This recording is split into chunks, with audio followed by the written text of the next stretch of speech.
Gracias, Eduardo, y gracias a todos por venir. Déjame tratar de resumir esto, que es una situación bastante compleja, en pocos minutos. Pasamos de lo que se inició, como bien decía Eduardo, como una crisis hipotecaria, a convertirse en una crisis del sector financiero, que después se convirtió eventualmente en una crisis de la bolsa, que nos tiene amenazados a todos con una recesión que cada vez es menos potencial y más real a finales de este año y durante el año que viene. ¿Cómo pasó esto?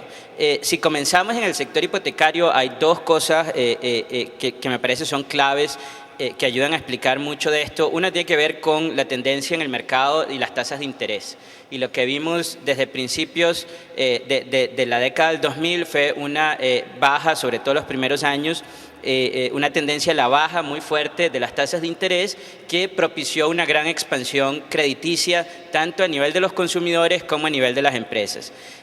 Por otro lado, vimos una explosión de la titularización, en particular de la titularización hipotecaria, y eso tuvo dos efectos. Uno, el hecho que hubo mucha más liquidez en el mercado, producto de los fondos que estaban viniendo de titularización para ampliar la oferta de crédito hipotecario, pero por otro lado, también el hecho de que gente que estaba fuera del negocio bancario, inversionistas que no tenían en principio nada que ver con bancos, comenzaron a tener una exposición al riesgo hipotecario, comenzaron a tener una exposición al riesgo de bienes raíces.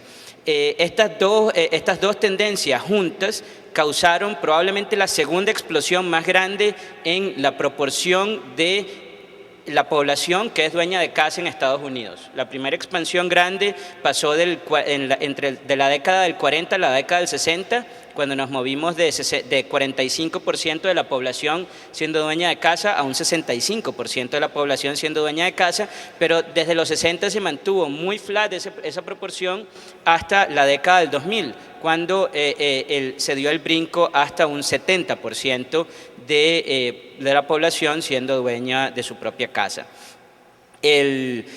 Sin embargo, esa explosión del crédito hipotecario y esa subida en la proporción de la población que tenía acceso a casa propia comenzó a generar una burbuja en el sector inmobiliario. Y los precios de las casas en Estados Unidos comenzaron a subir sin que hubiera ninguna razón fundamental de oferta y demanda detrás. Uno veía costos de construcción, uno veía qué estaba pasando con las tasas de interés, uno veía qué estaba pasando con el crecimiento de la población y uno no podía explicar qué estaba pasando con el precio de las casas, excepto la decisión irracional de me gusta esa casa, el precio es muy caro, pero como me dan crédito me la voy a comprar de todas maneras. Y voy a pagar el precio irracional. Cuando la gente pregunta, ¿y a dónde se fue toda esta plata? Bueno, uno de los sitios a donde se fue, que no se está mencionando, es a todos esos que vendieron sus casas a precios que en realidad no tenían nada que ver con la realidad del mercado.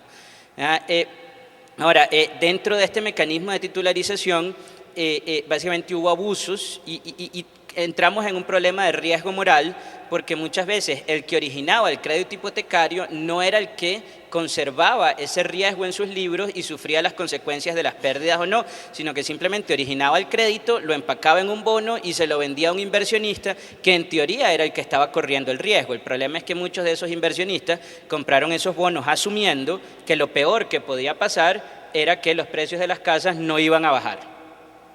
Eso fue lo que mucha gente erróneamente asumió cuando desde el 2005 ya había evidencia muy clara de que había una burbuja en el sector de real estate en Estados Unidos y de que eso no era cierto, de que lo peor que podía pasar era que los precios no subieran. Pero así la gente compró. Y eventualmente esa burbuja se rompió.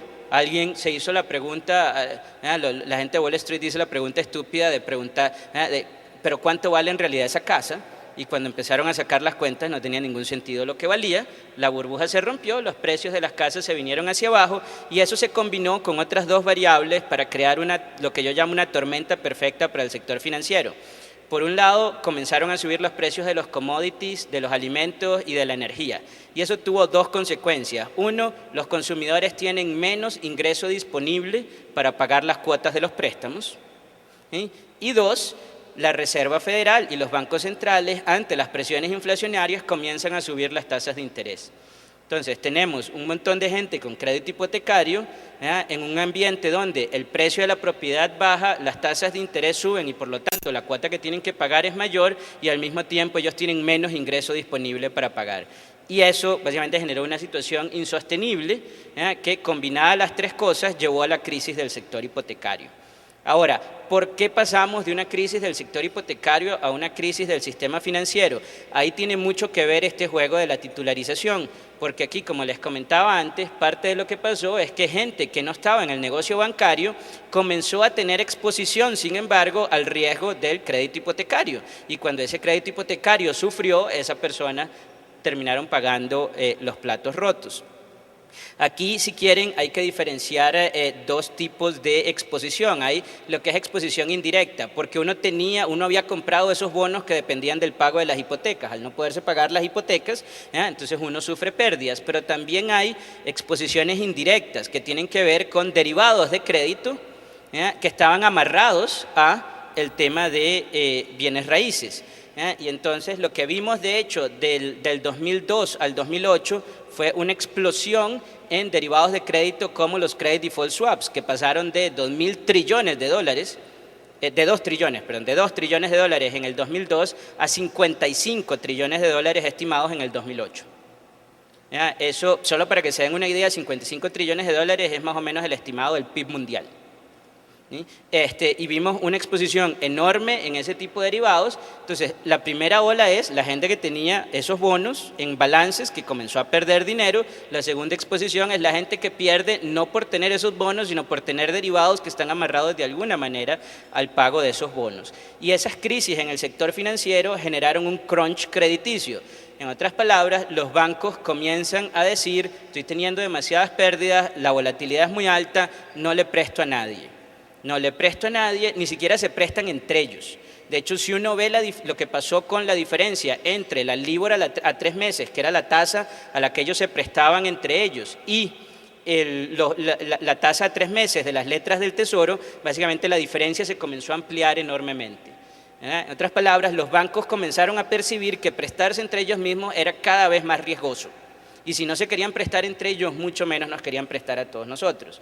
Así llegamos entonces esa crisis financiera comienza a generar ese crunch crediticio, que es lo que hace que entonces las empresas del sector real, que no tienen nada que ver con el mundo financiero, comiencen a sufrir. Y ahí es cuando de repente AT&T no puede renovar sus líneas de crédito de corto plazo. Y otras empresas comienzan a sufrir la misma suerte. Y entonces, sin esa gasolina de capital de trabajo necesaria para que las empresas puedan mantenerse vendiendo, comienza a sufrir la empresa del lado, comenzamos a sufrir del lado de la oferta por las empresas que no encuentran los fondos para mantener sus sistemas productivos caminando, y del lado de la demanda tenemos consumidores con menos plata que están demandando menos. Y eso nos llevó a una crisis, primero de la bolsa y después de la economía real. Y con esto termino, con dos particularidades. Una es que en principio esto fue una crisis de la bolsa de Estados Unidos y de repente de algunas bolsas en Europa. Sin embargo, una cosa que hemos visto consistentemente desde finales de los 90 es que en este mundo cada vez más integrado financieramente, las correlaciones entre los mercados internacionales crecen en épocas de crisis. En otras palabras, cuando las cosas están mal, los mercados tienden a moverse muy coordinadamente entre ellos. Más que en épocas normales. Y entonces lo que comenzó como una crisis en el mercado de Estados Unidos, de repente se fue extendiendo a otros mercados financieros. Y la última parte, que es un poco preocupante, es que el Fondo Monetario recién este año reveló un estudio donde básicamente estaban analizando qué había pasado en recesiones anteriores. Y lo que ellos encontraron es que las recesiones económicas que vienen precedidas por crisis financieras tienden a ser más profundas y tienden a ser más largas y más profundas. Y desafortunadamente para todos nosotros, esta es una de esas recesiones que viene precedida por una crisis financiera. Entonces, podríamos estar en lista de espera para una recesión profunda. No necesariamente eso es lo que va a pasar, es difícil saber, pero ciertamente las posibilidades, dada la historia, están allí. Gracias, Luis.